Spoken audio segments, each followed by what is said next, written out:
Hey everyone, Brendan Snyder here. Got my co-host Anthony Coviello with me. We are doing another sound exchange session here. Got a cool topic for you guys.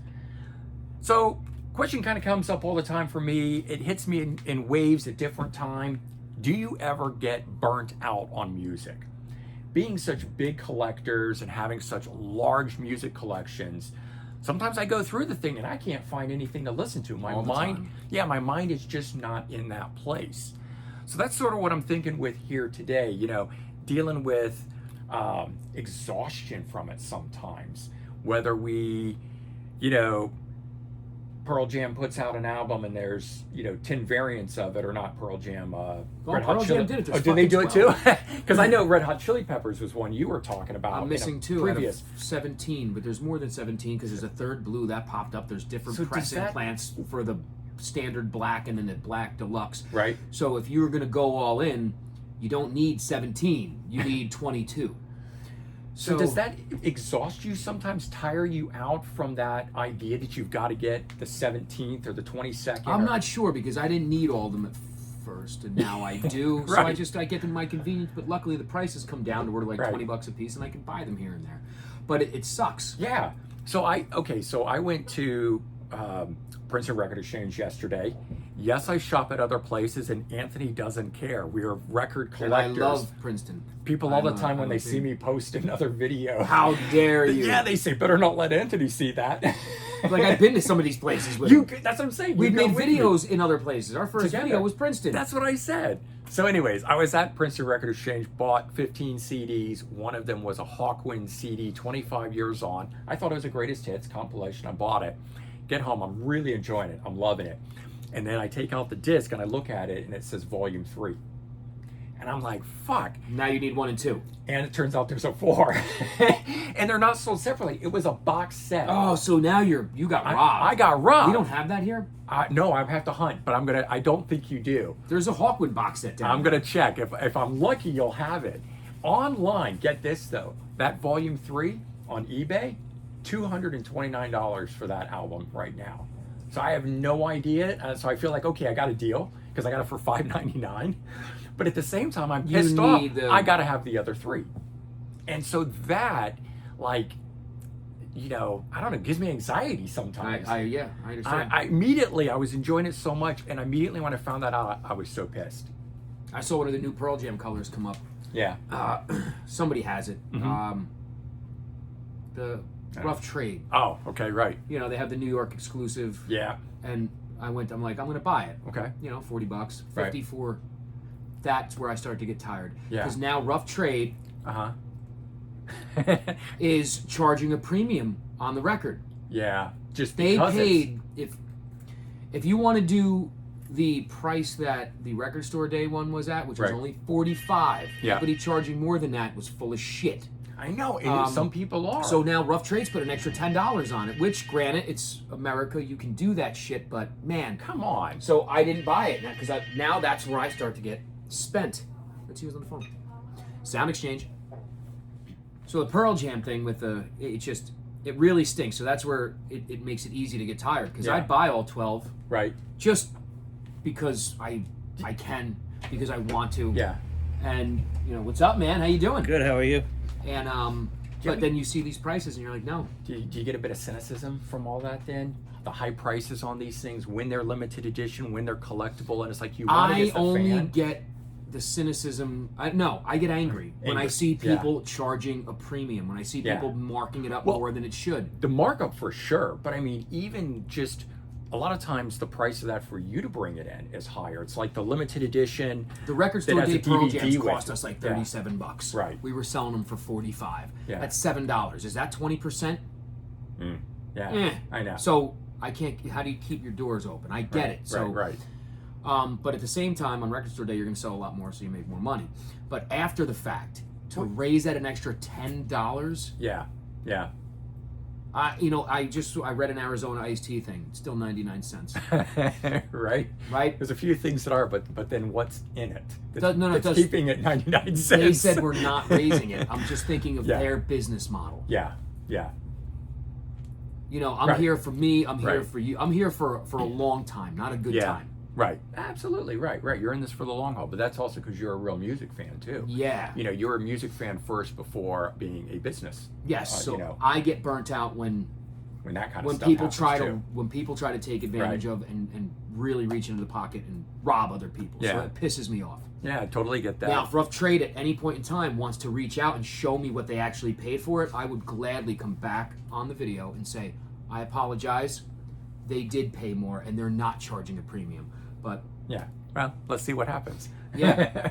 So now when you're at home with your own collection and you're saying up front or agreeing with me up front, you know, there's times you get a big music collection like me and you're going through thousands of items and then it's just nothing is really speaking to you. Right? That's Nothing. Yeah, and that's what I'm saying. Like sometimes I feel burnt out on it. Thing is, I don't want to just sit there in silence. I want music. So I'm feeling the need to listen to music, but I can't find anything. That's where I love streaming because I will go to the last song I listened to, or I will just pick a song out of the air and hit play, and then it will shuffle like songs. And then I don't have to. That's a lot of it too. That's a good idea. That is a really good idea because that was part of this video. Is I wanted to know, how do we get over this? That's one thing. That's a good one. Yeah. You know, you just don't want to think about it, and it does the thinking for you. That is true. I mean, what I enjoy is when I get to the end of the album and I'm streaming something, or, you know, band has dropped that one single. What is the next thing it's going to play? It's the same sort of idea you're talking about there, but it's like, it'll usually kick off something new, where it's like, oh, I haven't listened to that artist in however long, or that album. Now I'm going to stream that whole thing. But when I'm at home, I haven't tried just doing that, and that would be a good thing to do. Put on my streaming thing, let it pick something for me, and it'll probably kick something else off. But I will go through and try and find stuff, and it can take a long time. Well, we have, I mean, who knows what each of our daily lives is like. That's true. So there's so much going on. Sometimes the last thing it's a daunting task. It's even a daunting task to run through a streaming service and say, what do I want to listen to today? Yeah. Well, exactly. The first thing to start with, because that's always my problem with streaming in the first place. I love the immediacy of it, but I can't peruse it the way that I do my music collection. It's just names of things and I'm just scrolling through it. Whereas like if I go to my CD wall, you see the spine and the logo and those extra things jump off at you. So I don't know, but it's always been a hard one for me to get over that hump, you know, go through it. Part of the reason I went to Princeton yesterday, a record store, to get over the hump. To get over the hump. Did it work? It did. I found a bunch of things there because it's kind of like the idea of streaming. You're going through racks that you haven't been through and you're pulling out things at random and it's like, oh wow, I don't have that album. That's great. I'm going to get that. And then when you get home to listen to that, it's all new stuff and it's all different stuff than you've currently been listening to. And so I will do that. I will go to a record store and peruse their aisles and their racks and everything to try to help get me over that burnout feeling that I have. Sometimes it just goes away. True. Don't fight it. That's the problem. I fight the burnout, and then it just comes on harder and harder. It does. Just pick a random record.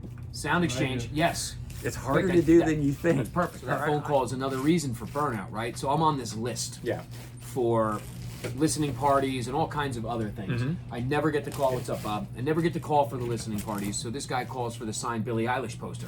Okay. I'm a record store. Right. I sell her records. I didn't have an option for it. I didn't get any. Nobody told me anything about them. Right. So that burns me out. Absolutely. As somebody who's selling this stuff, but then it also burns me out as a listener. When you find out it's just one more thing that's just a bummer, man. Well, there you go. You know, all those artists that put out the Target exclusive, the Walmart exclusive, or buy it here, get a signed poster, buy it here, get something else. And I will get my copy and I won't find out about those things until Saturday or Sunday, you know, 2 days after release when I've already bought mine.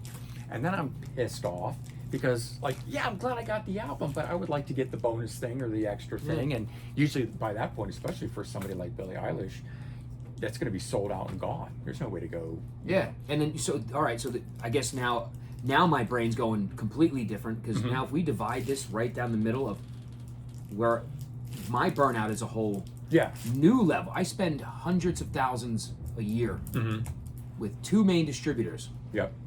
I don't get the signed Billie Eilish poster, and I don't want it. I want it for the people who want it, like the guy who just called. Yeah. I don't get the Taylor Swift signed CDs. Yeah. I'm on the list for this stuff. Do you think my distributors would be a little cooler and maybe? Promos, even promo stuff, bro. Very I got a rare. promo Yeah. stuff. I don't sell movies. Yeah. Oh. So I open a box and there's promo material. I'm like, holy shit, this is awesome. It was a fucking movie poster. It's just not even something you do, right? So that burns me out because it's bullshit. Yeah. Yeah, I hear you. And I'm sure I don't have to go any further with why. I'm sure you all out there watching can think about it. Like, Sure. Why? Dude, come on, man. Well, and there's a bit of that too. My other side to that is all these bands that are putting that extra content or stuff in a CD. Oh, it's got a poster now, or it's got this, or buy it and get a patch. To me, there's too much. That's another thing. Reissue the record with a poster. Right, or reissue it with a new album art.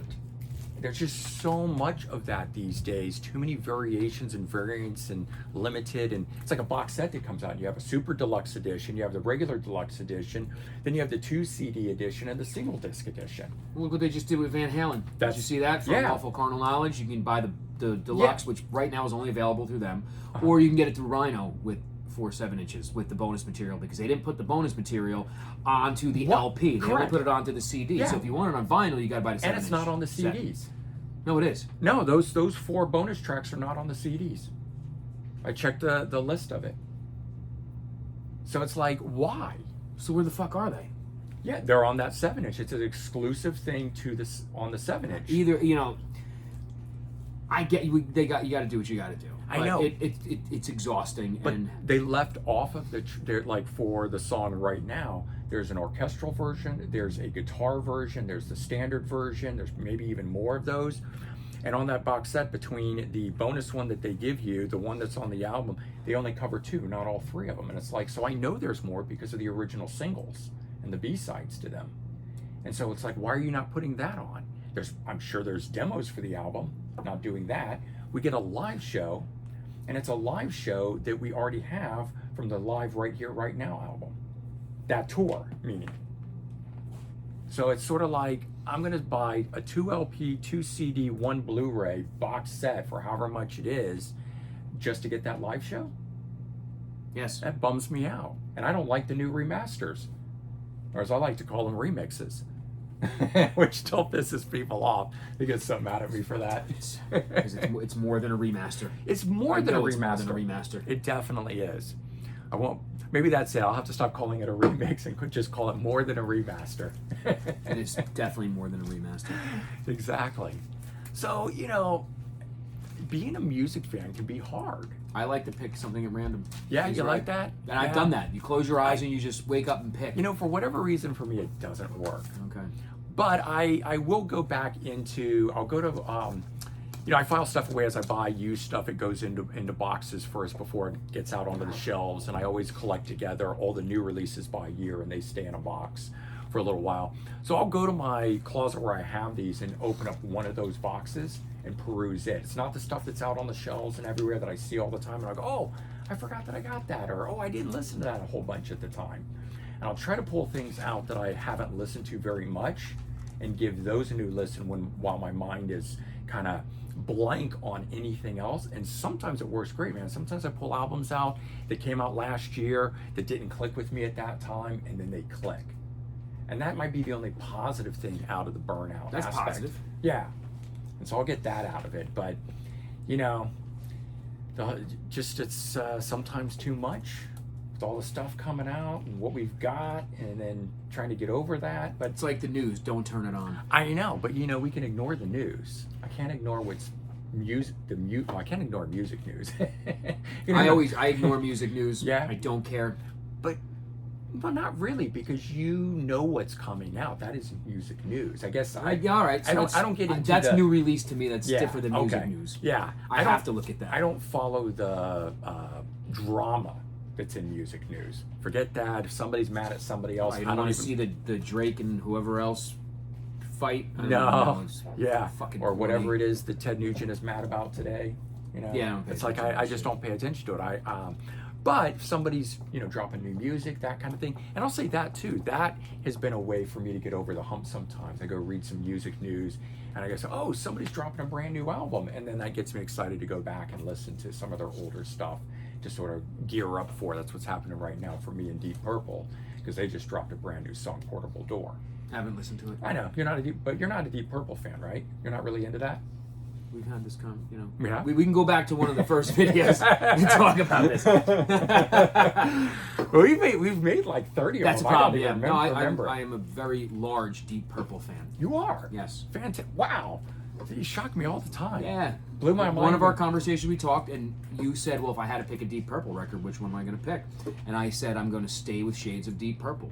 Wow. I don't know if I stick with that now because Fireball. I guess might we be just above have. See, Fireball is. But is either mine. way, yeah, I've always been a giant Deep Purple fan. Wow. Yeah. That's awesome. I'm going to have to bring that up more in videos then. There's a lot of I know. Deep Purple I don't like out there. Absolutely. But, that's cool. And I've recently dove back into the Coverdale era because I wasn't a fan of anybody but you might like the Ian. But now I love the Coverdale shit. I think it's amazing. And you might like the newer stuff because they have the new guitar player now who's more of a blues player on his side stuff. I can't do it. No? I don't want to listen You're to going it. to listen to any of the new stuff? No, I'm being... Oh, you're going to be that I'm being fan. prejudiced against it. I'm not fucking listening to it. One day I will. I'll get there. And it's I'm not knocking them. I'm not saying anything negative. I am not ready. Okay. There's too much in here. I don't want to put anything else in. I don't want to give my time to it. I know what you mean. People all the time recommending bands to me to go check out and listen to. And it's like, I've got enough. And I have so much stuff still to check out that I just don't need any more to put in there. Yeah. Yeah. And if I can't find anything to currently listen to, I don't want to add something more into it. Yeah. It's like I need to find, out of 12,000 CDs, I need to be able to find something. Yeah, I'm at a point where everything I need bullet points. I don't want the background. I don't care. And it's it's not that I don't care. Maybe it is. I don't know. There's a fine line between caring and not caring. I care about you, and I care about the things you want to share and express to me, but I need you to bullet point shit. Yeah. My life moves so fast that when you come, bro, it's just fucking A Get to to the C. point. Don't go A to B to C. If your fucking final value is C and you start at A, just give me A to C. That's why I walked in and I just said, what do you think of the new Lenny Kravitz? I didn't ask you if you've listened to it. I didn't go to all the other stuff. It's just like, you could say, haven't listened to it, you liked it, you don't like it, whatever, right? It's like you get to the point. And that's just because there's so much. I'm full, 100% full up here, and I can't handle. I won't handle anymore. So that's why I say I don't care. Right, and I think it's a good segue into the fact that I think a lot of what causes this musical burnout can be when our heads are just full of stuff. And my head is full of stuff. My head's full of the business. My head's full of music. My head's full of the new releases. You all set? Shop looks great, by the way. Thanks, man. Well, I was just gonna wrap it up and tie it in with the whole thing that, having your head filled with all this stuff, you're having a rough day, you got a lot going on up there, that can be the key that when you come home, not being able to dump that out, and you're trying to listen to music and your mind can't get past that to figure out what you want to listen to. Maybe we need to find a go-to. Yeah. Like, what's a good go-to? Yeah, I've got a few albums like that are, if I can't find anything, I just at least put that on, because I'll enjoy it no matter what, and then it usually leads to something else. And I think that's probably a good thing. I mean, we've talked about a number of them today, but it's like, if you have a few go-to albums that you can pull out at any time just to get the brain going, turn on stream something, like you said, the last song you listen to, and then see what it is that they recommend to you. One of the store shoppers here suggested just blindly, you just walk up, you blindly pull something out. I've done that a lot. And then my thing, which is go back to new albums that came out within this last 6 months to a year, ones that maybe didn't connect with you, and try those. Some of us can't remember them. I know, that's why I keep them together until that's good. I keep them for a year in a box like that so I can go back to it. Hey John, what's up, buddy? All right, guys, so I hope you enjoyed that episode today for our Sound Exchange session with Anthony Coviello. Thanks for joining me on this one here. Thanks for watching. And if you guys get burnt out on music, which we all do at different times. Tell us what you do. Tell us what you do. Tell us what we should do. Right, I would love to know more techniques and ways to get out of that, get over that hurdle and that hump. And that's kind of the idea of the video. The more of those that we can get, the easier it is going to be for us to find those albums and music and keep rocking. Stop listening to music. No, can't do that. No, it's only going to happen. Right. Don't quit it. Don't quit it. It doesn't quit you. That's right. All right, guys. Take care and have a good one.